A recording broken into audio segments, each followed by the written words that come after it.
wabarakatuh. Ya, ini sesi terakhir di teknologi pengendalian hama penyakit tanaman. Ini saya berikan tambahan tentang pengelolaan aplikasi pestisida ya. Jadi ini nanti juga akan sebagai bahan evaluasi terakhir yang berupa take home ya. Nanti monggo adik-adik sekalian bisa dipahami lebih lanjut.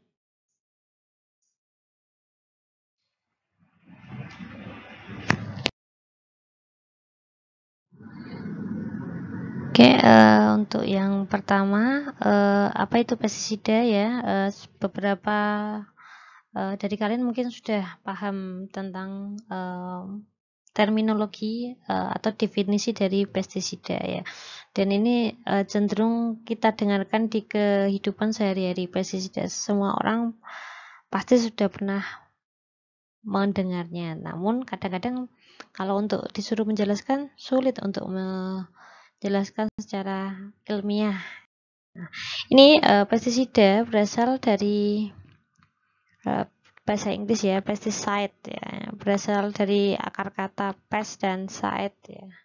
Pest berarti hama dan side itu berarti mematikan atau racun. Nah, jadi pestisida ini bisa diartikan secara sederhana itu adalah sebagai racun untuk hama.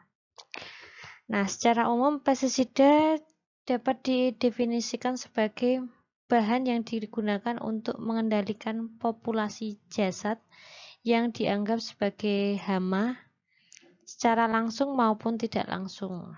Ya. Dan hama tersebut merugikan untuk kepentingan manusia ataupun pertanian. Nah, untuk perkembangannya, pestisida ini merupakan adalah digunakan petani sebagai pengendali untuk semua jenis OPT. Nah, pestisida itu adalah istilah secara umum ya. Jadi, nah pestisida ini nanti dibagi-bagi lagi menjadi beberapa hal. Ada insektisida ya. Ya, insektisida ini digunakan untuk mengendalikan serangga ya. Nah, insek ya, serangga. Kemudian ada lagi fungisida untuk mengendalikan jamur atau cendawan. Nah, kemudian ada lagi bakterisida mengendalikan bakteri. Nematisida pengendalian untuk nematoda. Rodentisida mengendalikan roden atau pengerat atau tikus ataupun bajing. Kemudian yang terakhir ini yang kadang-kadang beberapa petani itu kadang-kadang nggak paham karena memang jarang digunakan istilah ini di kalangan petani ya maksudnya, yaitu adalah herbisida, yaitu untuk mengendalikan gulma atau rumput liar. Kalau petani sering menggunakan kata obat suket atau obat rumputnya gitu. Kita lanjut. Nah, sejarah pestisida ini sudah sejak lama digunakan oleh manusia ya. Jadi bahkan pada masa-masa awal atau masa-masa lampau ya di Mesir kuno ya ini sudah digunakan pestisida sejak sebelum Masehi ya. Jadi tahun yang ribuan tahun yang lalu tuh pestisida sudah mulai digunakan oleh manusia. Nah, yang digunakan itu biasanya berupa batu-batu alam yang beracun. Contohnya adalah belerang. Nah, selain batu-batu alam juga digunakan dari tanaman atau mungkin hewan. Nah, yang untuk orang Mesir dulu juga menggunakan empedu kadal besar ya. Jadi ada jenis-jenis biawak itu memiliki empedu yang beracun. Nah, ini biasanya disarikan, diperas dan dilarutkan air. Nah, akan menimbulkan semacam racun. Nah, bisa digunakan diaplikasikan ke tanaman yang sedang diserang belalang atau mungkin ulat. Nah, perkembangan selanjutnya ya 900 Masehi, orang-orang di Cina ini sering menggunakan arsenik ya sebagai pembasmi belalang ya, karena di Cina itu terkenal dengan tambang arsenik dan ternyata karena racunnya ini cukup kuat, nah bisa diaplikasikan ke pertanian. Dan menurut beberapa catatan bahwa di Cina itu pernah diserang belalang pada ladang gandum ya. Ladang gandum, mereka punya ladang gandum di cukup luas di semenanjung Cina. Nah, kemudian pada masa-masa yang mendekati masa-masa modern ya, yaitu tahun 1700 sampai 1800 Masehi, ini sudah mulai digunakan insektisida botanik ya, atau mungkin istilahnya yaitu insektisida yang diambil dari sari-sari tumbuhan. Yang dulu yang terkenal sering digunakan adalah nikotin ya, berasal dari ekstrak tembakau, kemudian piretrin berasal dari bunga krisan, kemudian ada rotenon yang berasal dari akar tuba. Nah, ini sering digunakan dan ini dulu adalah kearifan lokal dari bangsa Amerika kuno dan sempat beberapa masa ditiru oleh pendatang dari Eropa itu. Karena di sana ternyata banyak hama, tidak bisa mengendalikan. Nah, mengikuti jejak para suku-suku yang ada di sana ya, suku Maya, suku Indian itu ternyata sudah lama menggunakan nikotin, piretin, dan rotenon. Nah, kemudian perkembangan zaman semakin modern ya, tahun 1800 dan 1900 insektisida botanik mulai ditinggalkan karena dirasa tidak efektif dan kurang efisien karena butuh banyak tanaman diekstrak dan hasilnya cuma jadi sedikit ekstrak insektisida. Nah, akhirnya pada tahun 1800-an ya itu mulai beralih ke insektisida anorganik. Ya, jadi menggunakan batu-batu alam tapi yang lebih reaktif seperti sianida dan tembaga. Kemudian juga karena pada masa itu sudah mulai ditemukan banyak tambang minyak di dunia ya, minyak bumi itu ternyata bisa juga diekstrak menjadi insektisida atau pestisida. Yang paling terkenal dulu adalah dari golongan organosintetik 2,4-D ya. Kemudian masa percepatan penelitian tentang pestisida berkembang hingga tahun 1930 sampai 1950, di mana pestisida organik sintetik dan turunannya itu mulai diaplikasikan dan bahkan banyak turunan-turunan yang lebih bagus lagi pada masa itu yang sempat fenomenal pada masanya yaitu DDT. Ya, DDT ini adalah dia adalah pestisida yang berspektrum luas. Semua binatang, hampir semua binatang, baik itu serangga maupun mamalia, bahkan dari golongan burung-burung itu juga bisa mati ketika terkena racun DDT. Nah, kemudian masa yang kedua pada masa percepatan pestisida tahun 1950 sampai sekarang. Ini adalah masa era insektisida sintetik, botanik, IGR, dan bioinsektisida. Nah, pada masa ini jadi tahun 50 itu sempat booming DDT dan kawan-kawan, namun pada masa-masa yang lebih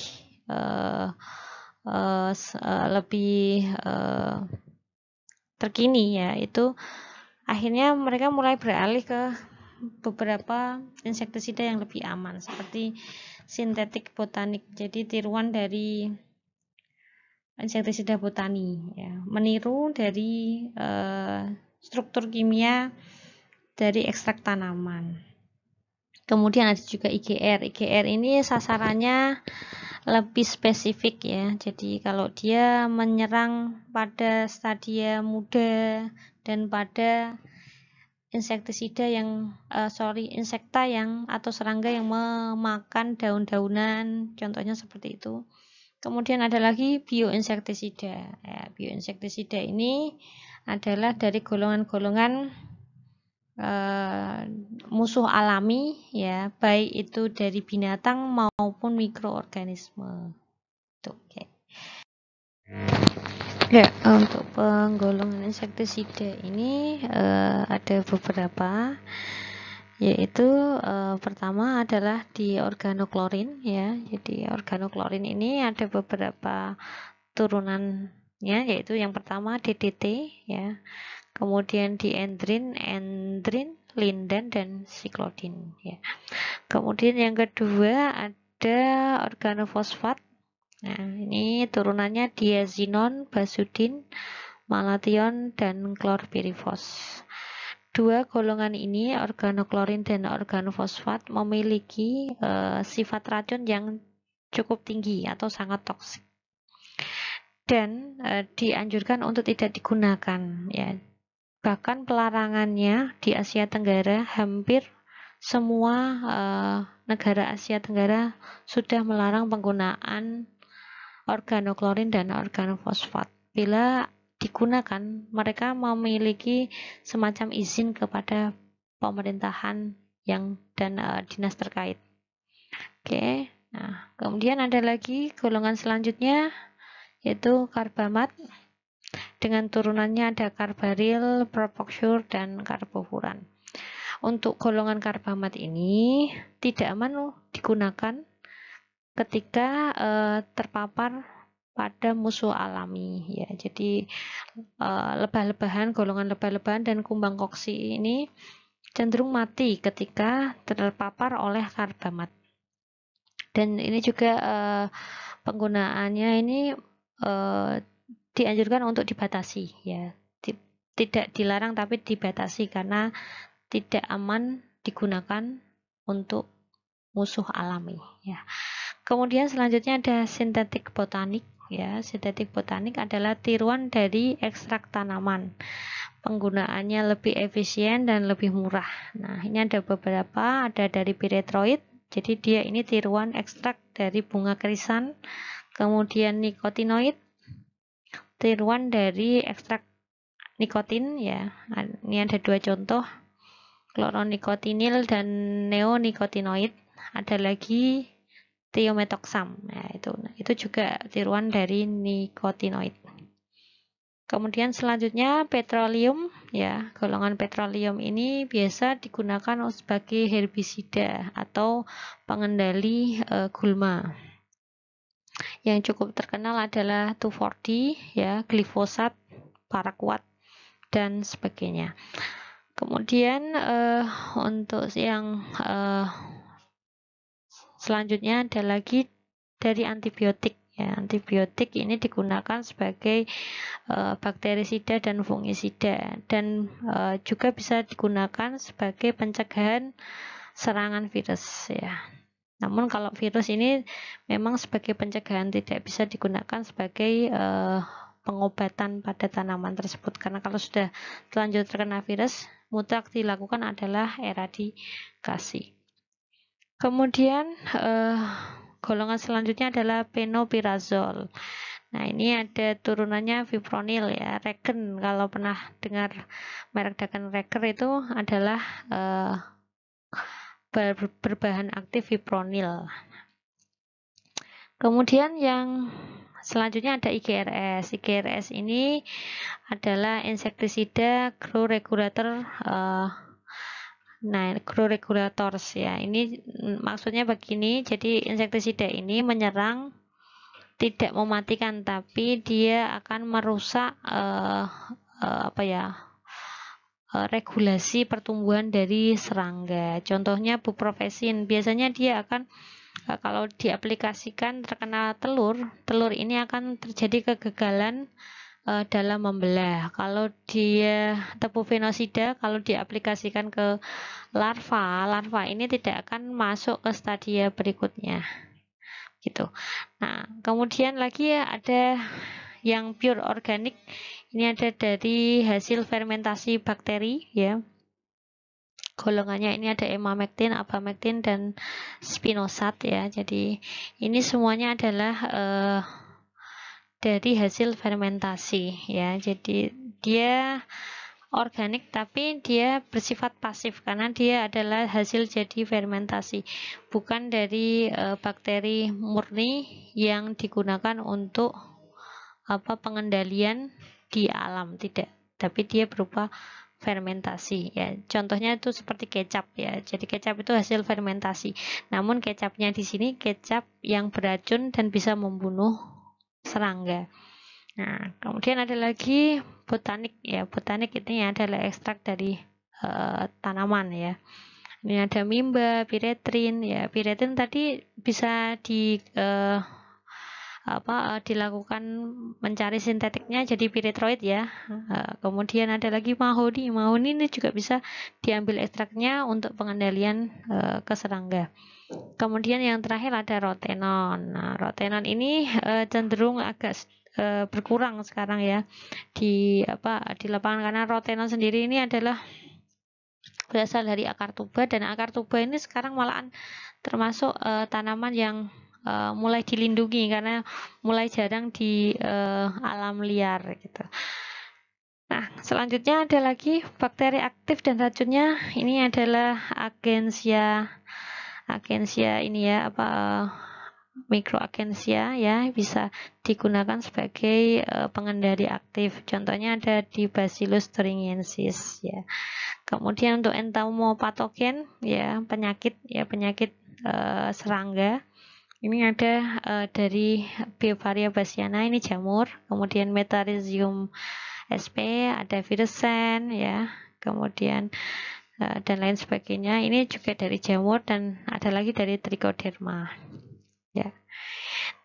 Nah, kalau Trichoderma ini dia cenderung dia merupakan antagonis dari penyakit ya. Contohnya Fusarium. Nah, itu dia berperannya di situ. Berbeda dengan Bevaria dan Metarhizium. Oke, itu beberapa penggolongan dari insektisida. Kita masuk lagi ke slide berikutnya. Ini ada tentang residu ya. Nah, pasti beberapa kita sering ya mendengar kata residu. Apa sih itu residu ya? Oke, residu itu ternyata adalah, kalau dari kita lihat di Kamus Besar Bahasa Indonesia, residu artinya sisa ya. Sisa bahan yang mencemari bahan lainnya itu disebut dengan residu.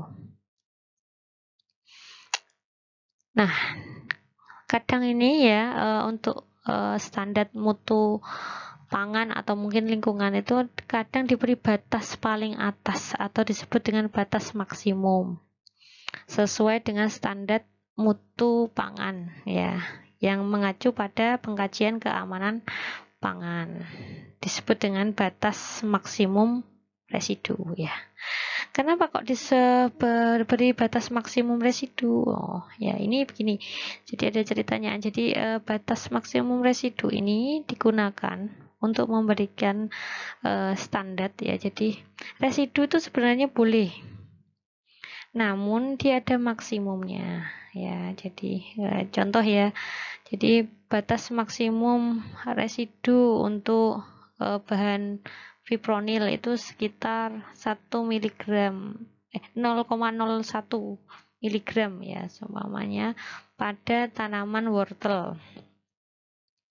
Nah itu, nah ketika dia 0,05 ya, 0,05, berarti ini kan lebih dari 0,01, berarti ini sudah melampaui batas residu. Nah, ini sudah tidak boleh. Ada contoh lain pada buncis sekitar 2 mg ya, 2 mg per kilogram ya, per gram buncis. Nah, ini kemudian dia ternyata diukur 1 mg per gram. Nah, ini di bawahnya dari 2 mg, berarti ini termasuk boleh karena dia tidak berada di batas maksimum, tapi berada di bawah batas maksimum residu, itu seperti itu. Nah, pengkajiannya kenapa BMR? Nah, BMR itu berarti kalau dia masih di bawah batas maksimum residu. Nah, ini ada dasarnya, biasanya sudah ada penelitian sebelumnya. Nah, kalau di bawah batas maksimum residu, resiko untuk meracuni atau mungkin membuat orang itu ya karsinogenik ya istilahnya, atau membuat potensi kanker itu lebih kecil atau cenderung aman untuk dikonsumsi oleh manusia gitu. Ya, untuk cara deteksi bahan aktif residu dari insektisida atau pestisida ini ada beberapa cara ya. Kita bahas dulu tentang detektor cepat ya. Detektor cepat ini ada beberapa macam metode yang dipakai. Yang pertama ini ada menggunakan metode flame ionization detector FID. Ini bagaimana? Jadi caranya yaitu melihat kandungan karbonnya. Nah, ini biasanya dia mirip dengan alat yang punya sensor yang bisa menangkap kandungan karbon pada bahan-bahan tertentu ya, baik itu sayuran atau mungkin tanaman pangan. Kemudian ada lagi electron capture detector atau ECD ya. Ini melihat kandungan elektronnya. Ini juga sama ya. Nah, kemudian ada lagi mass spectrometris detector MSD. Ini melihat dari pengionan elektronnya. Flame ionization detector FID, kemudian ECD dan MSD ini alatnya berupa alat yang portable, bisa dibawa kemana-mana. Biasanya dia mirip dengan kalau sekarang ini ada apa namanya temperature gun yang digunakan untuk mengukur suhu tubuh, yang mirip seperti itu, alat-alat yang bisa dibawa kemana-mana. Nah, untuk yang selanjutnya yang menggunakan kromatografi ya, kromatografi ini tidak bisa digunakan di sembarang tempat. Dia biasanya berada settle di dalam laboratorium. Jadi tidak portable seperti detektor cepat. Nah, kromatografi ini ada TLC ya, kromatografi lapis tipis ya. Kemudian ada lagi gas liquid chromatography GLC dan high performance liquid chromatography HPLC. Nah, untuk TLC ini biasanya melihat bagaimana pengionan itu pada kertas kromat ya. Tapi kertas kromatnya ini kadang-kadang bukan dalam bentuk kertas, tapi dalam bentuk lapis tipis ya. Nanti bisa terlihat bagaimana gradasi warna ya. Jadi gradasi warna yang terjadi pada lapis tipis tersebut. Nah, ini biasanya hasilnya berupa hasil kualitatif mirip dengan detektor cepat. Jadi mengindikasikan ada atau tidak ada residu pestisida di dalam bahan yang diuji. Kemudian GLC ya, kalau GLC ini bisa dilihat ya secara kuantitatif, berarti nilainya berapa persen atau ppm bisa. Begitu pula dengan HPLC gitu. Oke. Nah, ini adalah contoh ya. Ini saya ambil dari keputusan Menteri bersama keputusan bersama Menteri Kesehatan dan Menteri Pertanian ya tahun 96 ya, sudah lama sekali. Ini adalah keputusan bersama tentang beberapa BMR untuk bahan atau mungkin produk pertanian ya, baik itu segaran atau mungkin produk olahan. Nah, ini ada saya cuplikan 1 dan 2, ada yang dari BMR untuk abamectin dan aldicap. Nah, ini tabelnya bagaimana membacanya? Contoh ya, untuk yang aldicap ini untuk bawang bombay ya, bahasa Inggrisnya onion, itu BMR-nya adalah 0,05 mg per kilogram. Jadi setiap 1 kilogram maksimal BMR atau residu aldicapnya adalah 0,05 mg per kilogram. Ketika bawang bombay 1 kilo setelah diukur itu ternyata 0,0 0,03 mg per kilogram, berarti ini masih di bawah BMR. Berarti dengan kata lain bawang bombay tersebut aman dikonsumsi. Nah, dan juga biasanya BMR ini juga berlaku untuk barang-barang yang akan diimpor atau diekspor. Jadi kalau seumpama bawang bombay ini akan diekspor ke negara lain, kalau 0,03 masih bisa diterima gitu. Kalau lebih dari 0,05 seumpama 0,06 gitu ya, miligram per kilogram, berarti bawang bombay tersebut tidak diperkenalkan untuk diekspor ke negara tujuan begitu. Itu contohnya. Oke. Ya, dampak paparan pestisida ini ada beberapa hal yang harus diketahui. Jadi baik itu paparan secara langsung maupun residual atau sisa-sisa yang ada di alam atau mungkin di dalam komoditas tanaman pertanian.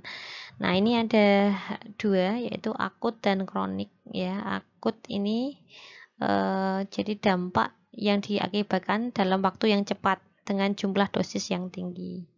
Contohnya baru terpapar langsung alergi ya, alergitik sporadik ya, langsung alergi gitu, mungkin gatal atau batuk, muntah, pusing dan bahkan kematian gitu ya. Kemudian ada lagi kronik ya, dalam waktu yang lama terkena paparan terus menerus, kemudian gejalanya baru beberapa tahun kemudian. Ini ada gejalanya seperti alergetik menaun, kemudian penurunan kualitas morfologi atau kecerdasan, kemudian tumor, kanker, dan kemunduran sistem yang bisa berakibat ke kematian.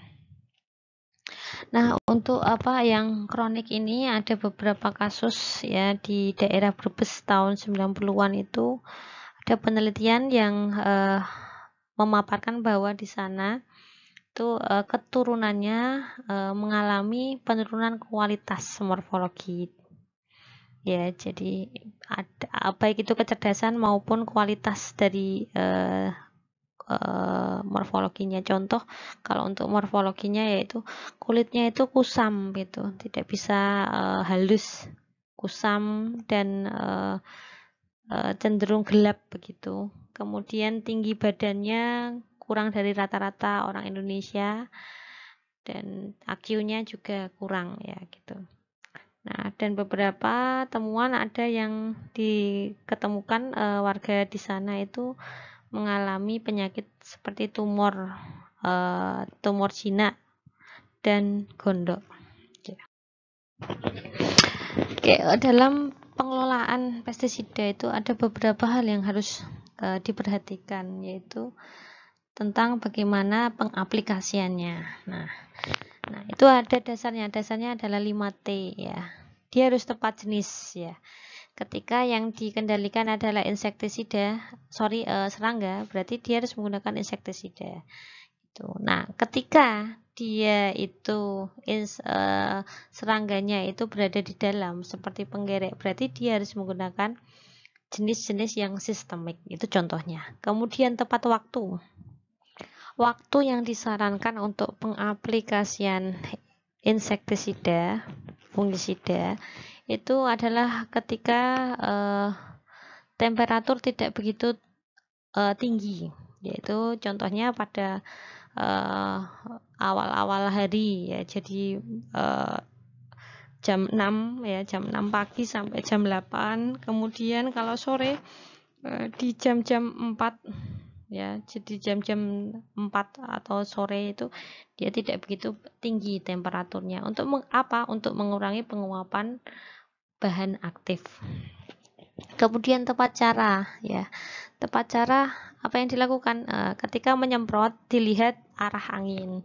Ketika angin itu ke arah selatan, berarti kita harus menyemprot dari utara ke selatan ya, agar dia menyelaraskan arah angin.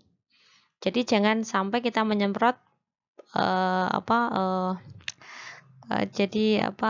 menghadang arah angin ya. Takutnya nanti kita semprot ke selatan ya, ke utara, nanti kembali ke kita sendiri, mengenai tubuh kita. Nah, ini sangat berbahaya. Selanjutnya adalah tempat dosis. Ya, dosis ini tidak boleh terlalu tinggi. Terlalu tinggi, pertama itu akan tidak efisien, mahal. Kemudian bisa mengakibatkan keracunan pada tanaman. Nah, dan juga residunya juga tinggi di lingkungan dan di bahan produk pertanian. Nah, kalau terlalu rendah, ya, di bawah dosis anjuran ini juga berbahaya. Berbahayanya seperti apa? Bisa mengakibatkan resurgensi. Apa itu resurgensi? Resurgensi itu adalah ledakan hama di generasi berikutnya. Oke, Anda coba juga di googling tentang resurgensi ya, adik-adik. Kemudian yang terakhir juga diperhatikan tepat frekuensi.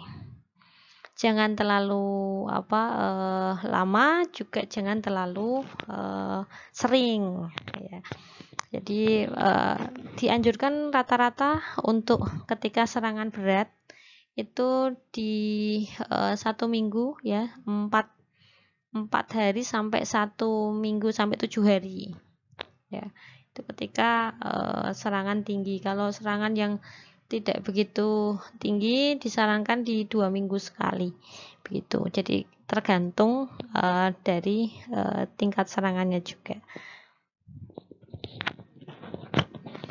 Nah, ini ada catatan penting tentang manajemen aplikasi pestisida, yaitu pestisida apapun ya, baik itu organik, kemudian kimia, baik itu sintetik atau botanik asli atau biologi, semua berpotensi untuk patah ya. Jadi patah bagaimana? Patah ini artinya kalau orang Jawa bilang tidak mandi gitu ya. Jadi sudah tidak bisa untuk mengendalikan serangga atau mungkin hama. Nah, itu. Nah, jadi ketepatan 5T ini wajib dilaksanakan ya. Mau itu pestisida dari bahan-bahan apapun, baik kimia, organik, sintetik, botanik, dan lain sebagainya. Harus diperhatikan 5T. Wajib dilaksanakan. Selain itu, juga dapat menghindari penggunaan satu jenis pengendalian dalam waktu yang lama ya. Jadi tidak disarankan kalau kita menggunakan pengendalian itu saja. Takutnya juga mudah patah, mudah tidak efektif untuk mengendalikan hama atau mungkin penyakit tanaman. Pengurangan residu pada produk ya.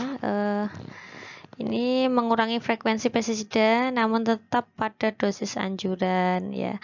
Kemudian kita kalau mau mengurangi penggunaan pestisida juga harus menjaga populasi musuh alami ya. Jadi ini penting juga ya. Jadi tidak hanya melihat hamanya saja ya, kita basmi terus gitu. Ternyata musuh alaminya ikut mati. Jangan seperti itu. Jadi tetap musuh alaminya kita jaga. Dengan apa ya? Mungkin dengan menggunakan insektisida yang aman ya, yang tadi yang sudah saya paparkan di slide awal. Kemudian jangan lupa menanam tanaman-tanaman refugia, tanaman-tanaman yang memberikan nutrisi tambahan untuk musuh alami, seperti tanaman-tanaman berbunga dan tanaman-tanaman yang memiliki bau-bau atau aromaterapi ya. Aromaterapi itu biasanya dia punya nutrisi untuk kumbang atau mungkin untuk lebah kecil gitu. Kemudian penggunaan pestisida hanya pada masa ambang ekonomi atau serangan hama yang mulai meningkat ya. Jadi ini penting dilakukan observasi. Jadi observasi harian, mingguan itu penting. Jadi petani atau mungkin petani jadi manajer pada lahannya sendiri dengan melakukan observasi berkala. Kemudian memberi nutrisi berimbang pada tanaman. Jangan hanya dikasih banyak N tanpa memperhatikan nutrisi makro yang lainnya yang berimbas pada ketahanan. Contohnya kalau untuk ketahanan kita bisa memberikan P dan K atau S ya. Untuk mikronya ada magnesium, zinc, dan lain sebagainya. Kemudian tanam serempak mencegah terjadi peledakan hama. Ini sudah pernah dibahas di kuliah tikus ya. Tanam serempak punya kisaran waktu 2 minggu ya. Jadi tidak tanam serempak pada 1 hari pada area yang luas, tidak, tapi ada semacam kisaran waktu. Jadi boleh 2 minggu. Itu sudah dianggap serempak. Kemudian tumpang sari untuk pengecoan tanaman utama. Yang cukup terkenal adalah jagung dengan kacang, kedelai dengan jagung. Nah, itu tumpang sari. Kemudian rotasi tanaman dan penundaan tanam pada musim yang tidak sesuai. Oke. Nah, ini ada lagi metode pengelolaan bisa digunakan. Ada metode 3 metode yang sering kita gunakan di lapangan. Ada konvensional. Seperti apa itu konvensional? Ya, jadi konvensional ini pure menggunakan semuanya adalah kimia ya, pupuknya kimia, insektisidanya kimia, fungisidanya kimia. Pupuk organik kadang ditambahkan tapi tidak ada standarnya, bahkan tidak sama sekali. Nah, ada lagi yang kedua adalah GAP, Good Agriculture Product Practice, Jadi atau budidaya tanaman sehat. Ini seperti apa GAP? GAP ini masih menggunakan pupuk kimia, tapi diimbangkan dengan pupuk organik.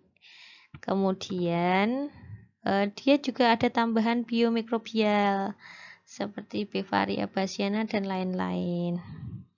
Menggunakan insektisida kimia yang dianjurkan, namun pada saat yang sudah mengkhawatirkan ya. Jadi kalau hamanya sudah dikendalikan dengan mikrobial ya, agen mikrobial seperti Bevaria, Trichoderma dan lain sebagainya, atau insektisida organik botanik, tapi kok dia tidak semakin menurun jumlahnya tapi semakin meningkat, digunakanlah insektisida kimia namun yang dianjurkan.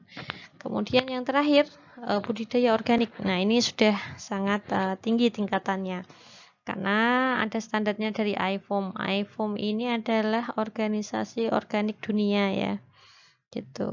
Dan apabila kalau mau distandarkan bisa didaftarkan ke beberapa organisasi yang ada di negara kita. Ada, nanti coba di googling tentang organisasi sertifikasi organik itu ada. Nah, kalau budidaya organik ini semuanya harus organik ya, dari pupuk, dari insektisidanya dan pengendaliannya gitu. Oke. Nah, ini adalah contoh-contoh pupuk organik ya. Ini ada pupuk kascing ya.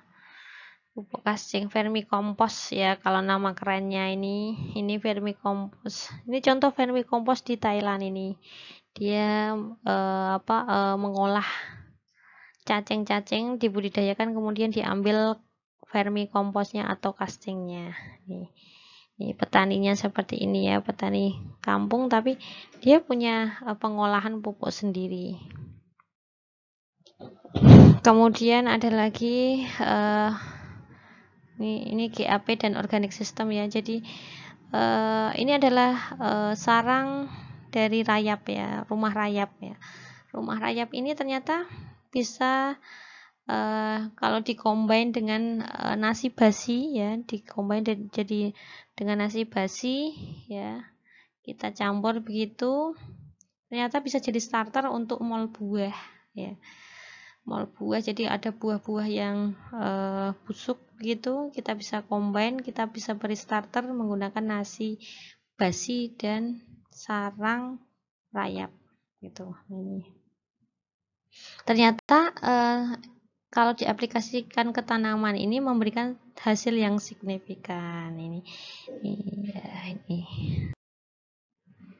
Kemudian ada lagi pada saat bro ya, ini jadi ini semua contoh ini saya ambil waktu magang tahun 2016 di Thailand. Jadi ketika musim bro di Thailand itu dianjurkan untuk menanam Crotalaria jungs ya. Kalau di sini mungkin tanaman apa ya, orok-orok ya.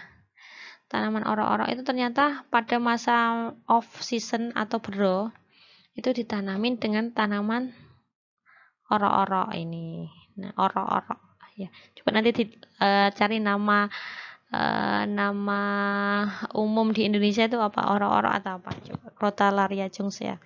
Nah, ini ternyata dia bisa mengembalikan unsur N, dan juga dia ora-ora ini ada beberapa penelitian Crotalaria itu ternyata bisa memberikan dampak ketahanan penyakit fusarium ya. Nanti coba di googling lagi ya, banyak sekali keuntungan untuk menanam Crotalaria pada masa bero atau off season. Oke. Nah, ini pas kontrol kalau menggunakan GAP dan organic system bisa digunakan Bevaria atau Metarhizium pada wereng ya, atau mungkin ini pada kepik hitam ya, kepik hitam, dan juga ini ada gejala sundep bisa digunakan. Tapi kalau untuk organik ya, pengendalian organik menggunakan agensia biologi, mikrobiologi ya, mikroorganisme kecil seperti Bevaria atau Metarhizium mutlak dilakukan dari awal masa pertanaman. Jadi kalau sudah terlalu tinggi serangannya ini kadang-kadang nggak bisa. Memang dia harus diaplikasikan jauh hari bahkan sebelum terjadi serangan hama penyakit tanaman. Nah, ini ada lagi contohnya Trichoderma ya kan. Nah, Trichoderma ini adalah agen antagonis ya. Agen antagonis dia ini bisa mengendalikan penyakit padi ya. Nah, ini padi hitam ya. Padi hitam ini ternyata dia punya ketahanan yang lebih baik daripada padi putih ya. Nah, ini ditanam di pinggir padi putih ya. Padi putih jenis apapun. Nah, ini ternyata untuk memberikan ketahanan terhadap padi putihnya. Tuh. Karena kalau dia ditanam di sekelilingnya ya, padi ini itu tidak disukai oleh beberapa hama dan penyakit. Ya, contohnya wereng itu tidak begitu suka terhadap beras hitam. Nah, ternyata dia juga bisa mengindus ketahanan ke padi putih yang sering ditanam oleh petani. Ini cara yang unik saya lihat dan saya foto. Ini coba mungkin bisa untuk inspirasi bagi adik-adik sekalian. Oke, ini ada juga tentang marketing ya. Marketing penting ya. Pelabelan, kemudian processing. Jadi kalau ini saya kasih contoh pas saya magang itu ternyata petani di sana juga dia concern terhadap pasca panen ya, seperti penggilingan padi ya. Penggilingan padi yang tepat baik itu akan berimbas terhadap lama masa simpan yang pertama, yang kedua kualitas gizinya gitu, dan juga packaging. Kemudian ini juga ada produk samping. Kalau padi hitam atau padi merah ya, berasnya itu kan peresak, kalau dimakan langsung kadang nggak begitu enak. Ada yang dibuat mirip dicampur dengan coklat, kemudian tambah resep apa gitu ya. Nah, ini rasanya mirip Milo ya, jadi dia punya produk seperti Milo tapi bukan dari gandum tapi dari beras gitu. Ini juga bisa untuk inspirasi usaha tani ya. Oke. Nah, ini ya, nanti ini produk-produk pertanian yang diolah menjadi, ada yang jadi cookies, ada bahkan yang jadi obat ya, jadi obat gitu. Banyaklah, ini ada jadi cookies, ada yang jadi gapit dan lain sebagainya. Di Indonesia juga ada gitu. Cuma packagingnya memang lebih bagus gitu. Nah, kita juga bisa melakukan hal yang seperti ini. Oke, nah itu tadi ada beberapa tambahan ya untuk inspirasi kita. Nah, dari pertemuan ini ada kesimpulan yang kita bisa ambil ya. Jadi pertanyaan terakhir, apakah penggunaan pestisida kimia masih diperbolehkan gitu? Nah, masih diperbolehkan, tapi ya ada tapinya. Asal mengurangi penggunaannya hingga menekan residunya. Kemudian menggunakan amelioran atau pembenah tanah seperti MOL, EM4 atau mungkin pupuk organik ya. Pupuk organik ternyata juga bisa menetralkan residu dari pestisida. Ada penelitiannya ya. Nanti coba di googling. Kemudian memperbaiki struktur tanah dengan bahan organik dan tambahan nutrisi mikro. Itu penting juga. Terus intensifkan penggunaan pupuk pelengkap cair standar. Kemudian berikan pupuk P cair sebelum pembungaan dan K setelah pembungaan. Ini untuk fungsinya untuk ketahanan dan juga untuk pembungaan ya.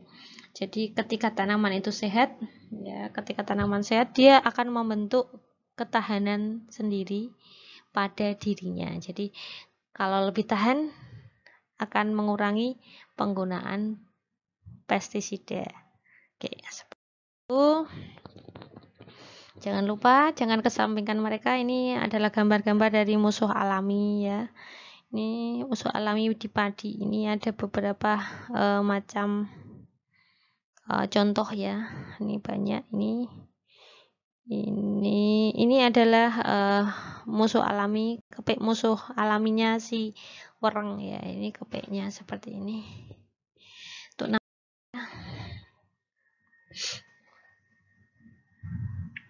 nah, ini ada faktor pendukung kemauan untuk mengurangi intensitas pestisida ya, ada kerjasama dinas dan petani, kemudian sertifikasi rumah dagang obat dan pupuk pertanian, kemudian analis dan konsultan mitra petani yang kompeten ya, harus kompeten, harus tahu ya, swasta ataupun negeri. Jangan lupa petani harus mau belajar.